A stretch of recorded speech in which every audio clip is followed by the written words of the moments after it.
Salve, salve, meus queridos amigos e amigas que acompanham a Escola de Ciências da Vida pelo Facebook e pelo YouTube. Só alegria? Nesta oitava aula de Bioquímica, nós ainda continuaremos na parte das enzimas. E nessa aula em específico, eu vou falar para vocês da cinética enzimática. Mostrar resumidamente aí como ela ocorre. As informações mais apuradas sobre cinética enzimática vocês vão ver aí na referência do Leininger nos princípios de bioquímica.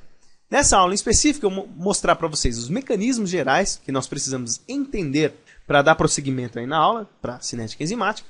Vou mostrar a determinação da velocidade da enzima a partir da equação de Michaelis e Menten, certo? Tem todo um processo de derivação para chegar nessa equação, mas eu vou mostrar a equação já pronta, que não precisa perder todo esse tempo para a gente ir deduzindo a equação de acordo com os princípios lógicos.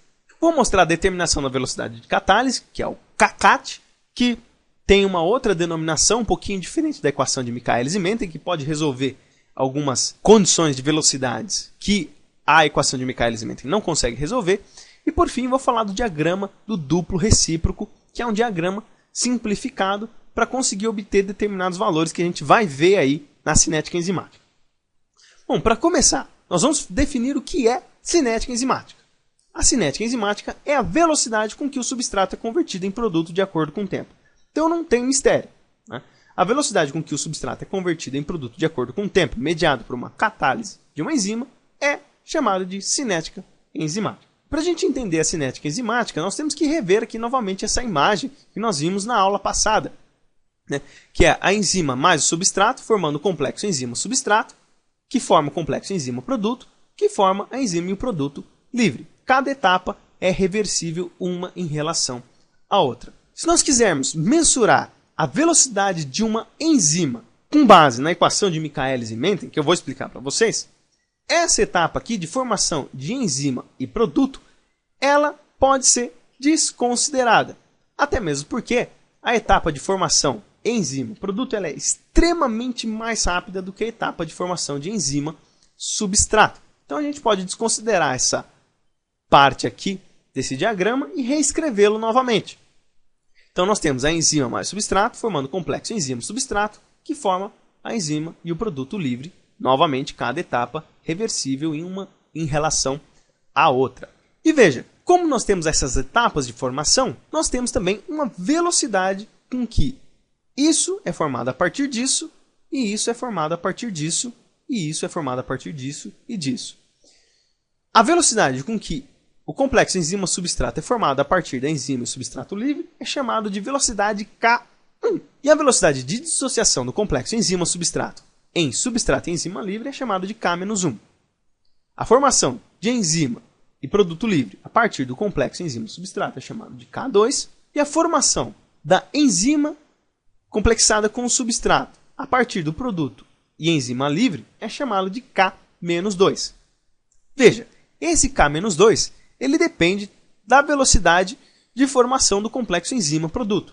Mas como nós removemos ele da equação aqui, desse diagrama, nós podemos também remover esta velocidade K2, porque ela vai ser irrisória e pouquíssimas diferenças causadas por essa velocidade não altera a velocidade da enzima numa condição final. Então, para mensurar a cinética de uma enzima, o que nós temos que levar em consideração? Nós temos que levar em consideração as concentrações de cada constituinte, enzima, substrato, complexo enzima, substrato, e o produto, e as velocidades de formação e dissociação do complexo enzima, substrato. E é a partir disso que nós vamos mensurar a cinética enzimática, tá certo? E quando a gente fala nessa parte cinética, uma coisa importante é que a velocidade da enzima, né, o fator que vai afetar essa velocidade é a concentração de substrato, porque quando nós mensuramos a cinética de uma enzima, nós fixamos a concentração da enzima.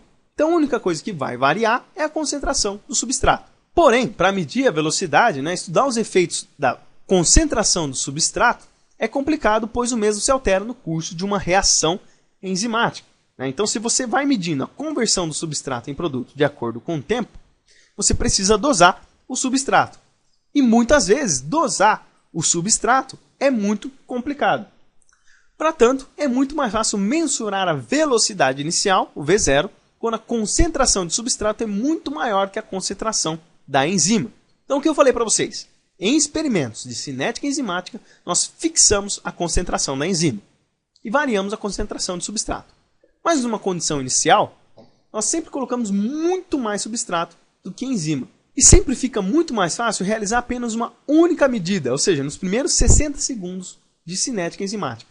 E essa primeira medida, com diferentes concentrações de substrato, nós falamos que cada medida é uma medida de velocidade inicial em relação à concentração de substrato mensurada naquele momento. E para a gente entender melhor isso, a gente tem que olhar este gráfico. Isso é um gráfico clássico de uma enzima de primeira ordem. Eu não vou explicar para vocês agora o que é isso, mas é um gráfico clássico para a gente entender as velocidades iniciais de acordo com as diferentes concentrações de substrato. Ela tem essa característica hiperbólica, tá certo? Então o que nós temos no eixo X? Nós temos a concentração do substrato, milimolar aqui, e no eixo Y nós temos a velocidade inicial de catálise da enzima, que é a concentração em micromolar dividido por minuto, certo? Então aqui a quantidade de enzima está fixa e nós vamos variar a concentração do substrato. E é apenas uma única medida. Então se eu medir aqui essa concentração de substrato, eu vou ter essa velocidade inicial para essa concentração. Aqui, essa velocidade para essa concentração. E nota o seguinte, quando nós vamos aumentando a concentração de substrato, nós vamos vendo que essa curva ela vai se linearizando, vai ficando uma reta. E quando ela chega numa condição que ela fica linear, nós falamos que a velocidade inicial, numa condição de platô, a gente diz que é a velocidade máxima, pois a enzima não vai conseguir catalisar uma concentração maior de substratos por minuto, independente se nós irmos aumentando a concentração do substrato. Por que isso acontece? Lembra-se, nós não temos inicialmente a enzima e o substrato livre e a formação do complexo enzima-substrato? Nesse ponto aqui bem baixo, nós temos uma quantidade pequena de substrato e nós temos aqui o substrato enzima livre e um pouquinho só do complexo enzima-substrato formado, ou seja, ocupou pouco do sítio catalítico. Conforme nós vamos aumentando a concentração do substrato, o sítio catalítico da enzima começa a ser mais ocupado também, porque o substrato vai se ligando a ele. Vai chegar num ponto que o sítio catalítico vai ficar saturado, ou seja, não cabe mais substrato ali. E nessa condição, primeiro nós tínhamos a enzima e o substrato livre. Nessa condição, praticamente toda a enzima está complexada com o substrato. Nós temos ali o deslocamento para a direita para a formação do complexo enzima-substrato. Dessa maneira, a velocidade ela não vai aumentar, certo? E veja que, para chegar na velocidade máxima, muitas vezes precisa de muito substrato. E essa medida é uma medida complicada de ser feita. Mas pode-se medir o que nós chamamos de metade da velocidade máxima, ou seja, a concentração de substrato necessária para a enzima atingir metade da sua velocidade máxima. E a partir disso, essa metade da velocidade máxima, essa concentração de substrato, nós falamos que é o Km, que é também uma medida da constante da velocidade de uma enzima.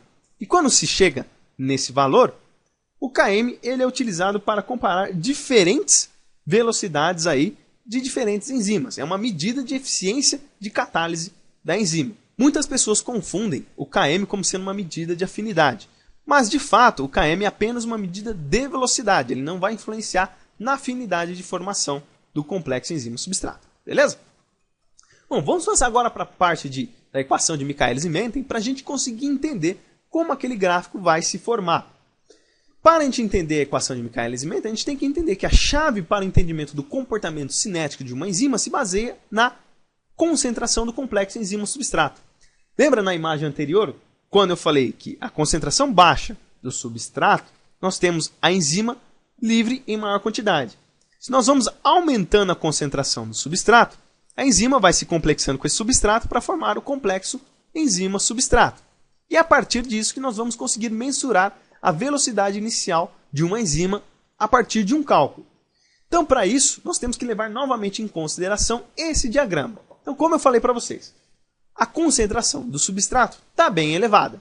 Ela vai aumentando aí conforme cada medida que você vai fazendo inicial. Ou seja, colocou um tanto, mediu. Colocou outro tanto, mediu. Colocou outro tanto, mediu.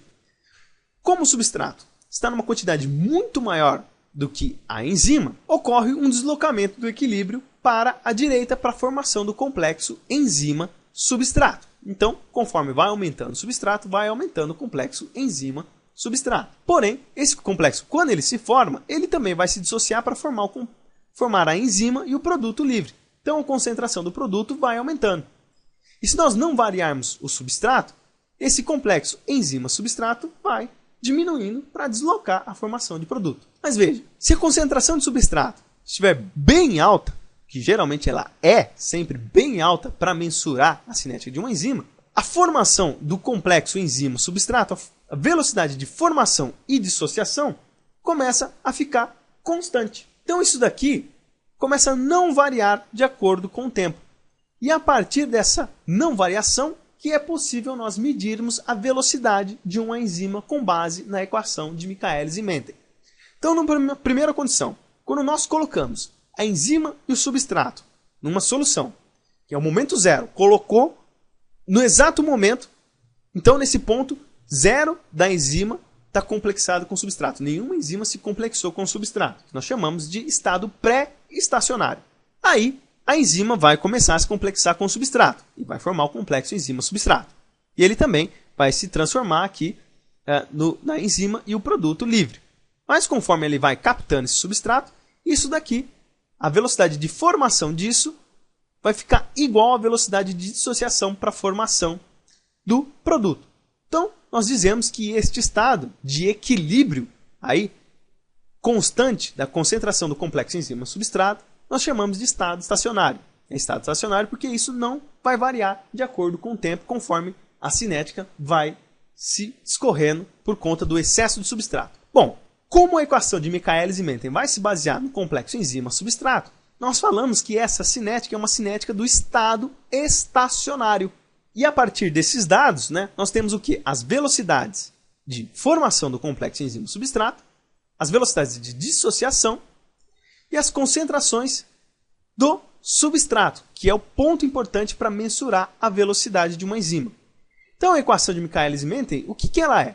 Nós podemos falar que a velocidade inicial é igual à velocidade máxima vezes a concentração de substrato, dividido pelas constantes de dissociação e formação do complexo enzima-substrato, mais a concentração de substrato. Como eu falei para vocês no início da aula, tem toda uma forma de se deduzir essa equação, a partir daquilo que eu mostrei lá atrás para vocês. Mas eu já mostrei a fórmula praticamente pronta. Então veja, esse ponto aqui, a somatória das velocidades de dissociação dividido pela velocidade de produção do complexo enzima-substrato, nós podemos substituir pelo Km, que é uma medida constante aí da velocidade da enzima para ela chegar na metade da sua velocidade máxima. Então, dependendo, se você variar a concentração do substrato, veja, quanto mais aumentar a concentração do substrato, maior será a velocidade inicial da enzima. Porém, quanto menor o Km, mais rápida a enzima será. Só que isso não tem a ver com afinidade. Afinidade é a força de ligação que um substrato tem com o sítio ativo. Então isso que é importante nós entendemos aí na equação de Michaelis e Menten, certo? Mas se nós formos ver, a equação de Michaelis e Menten assume que a atividade enzimática ocorre em duas etapas. A enzima-substrato formando o complexo enzima-substrato e o complexo enzima-substrato formando a enzima e o produto livre. Porém, muitas enzimas possuem mais que duas etapas, e isso faz com que a velocidade máxima e o Km possam diferir muito de uma enzima para outra. O que isso quer dizer? Bom, nós temos ali as etapas que eu falei para vocês, mas partindo do suposto que nós temos complexo enzima-substrato formado, nós podemos formar um segundo ponto que é enzima intermediário 1.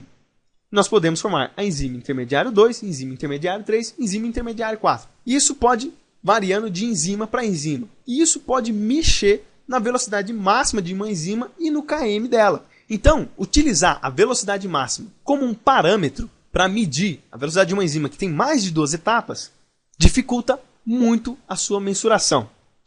Para tanto, se utiliza a velocidade de catálise, que pode ser aplicada para determinar a velocidade de uma enzima na saturação. Ou seja, quando a enzima se satura, ou seja, ela está com o seu sítio totalmente ocupado, você pode medir a velocidade de uma enzima sem necessariamente ter o ponto limitante da reação, ou seja, a etapa limitante de uma cinética enzimática. Então, o que nós temos? Aqui nós temos a equação de Michaelis e Menten. A única diferença que vai acontecer é que nós vamos substituir a velocidade máxima pelo kcat vezes a concentração da enzima total. Então, a concentração de enzima total é a concentração da enzima, seja ela livre, seja ela complexada com o substrato ou com seus intermediários. E o kcat também é uma constante. Então, observe o seguinte, quanto maior for o kcat, maior será a velocidade inicial de uma enzima. E o kcat ele é inversamente proporcional ao Km. Por quê? Quanto menor o Km, maior será a velocidade inicial de uma enzima. E isso pode ser utilizado, como eu falei para vocês, por qualquer enzima aí que siga uma equação de primeira ordem, que eu vou explicar para vocês nas aulas posteriores, certo? Que tenha mais de 2 etapas, beleza? E para fechar essa aula, falar do duplo recíproco, que na equação de Michaelis e Menten, a mensuração da velocidade máxima é extremamente complicada devido às altas concentrações de substrato. Desta forma, criou-se o diagrama do duplo recíproco, que é uma derivação da equação de Michaelis e Menten. Lembram-se naquele gráfico de hipérbole? Quando a curva começa a ficar reta, a concentração de substrato ela tem que ser muito grande. E esse diagrama do duplo recíproco permite a gente chegar no valor de velocidade máxima com concentrações baixas de substrato. E não só isso, permite nós determinar a velocidade máxima e determinar o Km com poucas medidas, porque esta equação transforma aquela hipérbole numa reta. Como é que é essa equação? Vamos pegar aqui novamente a equação de Michaelis e Menten. E a equação do duplo recíproco nada mais é do que inverter aqui a estrutura da equação. Então nós jogamos tudo que está embaixo para cima. E no fim das contas a equação fica assim. Então, embaixo do V0 tem o 1, nós jogamos o 1 para cima, então ficou 1 dividido por V0. O Km mais o substrato foi para cima e ficou dividido pela velocidade máxima vezes o substrato. E se você simplifica essa equação, você chega nessa condição. É uma simplificação matemática simples. Você chega nessa condição, que o Km dividido pela velocidade máxima vezes a concentração do substrato, mais 1 dividido pela velocidade máxima é igual a 1 dividido pela velocidade inicial. E quando a gente tem essa coisa do 1 dividido por alguma coisa, nós produzimos um gráfico na forma de reta. E essa equação é chamada de equação de Linear Wave-Burke. Esse gráfico na forma de reta é isso que vocês estão observando. Nessa condição, nós jamais iremos chegar no zero. E a diferença é que, quanto mais para a direita está o ponto, menos concentrado é o produto. Por quê? Porque se nós formos ver aqui no eixo X, lembra-se? Naquela equação nós tínhamos o substrato medido em milimolar. Nessa condição nós apenas temos o 1 dividido pelo substrato. Apenas colocamos o 1 aqui para ser dividido por este fator.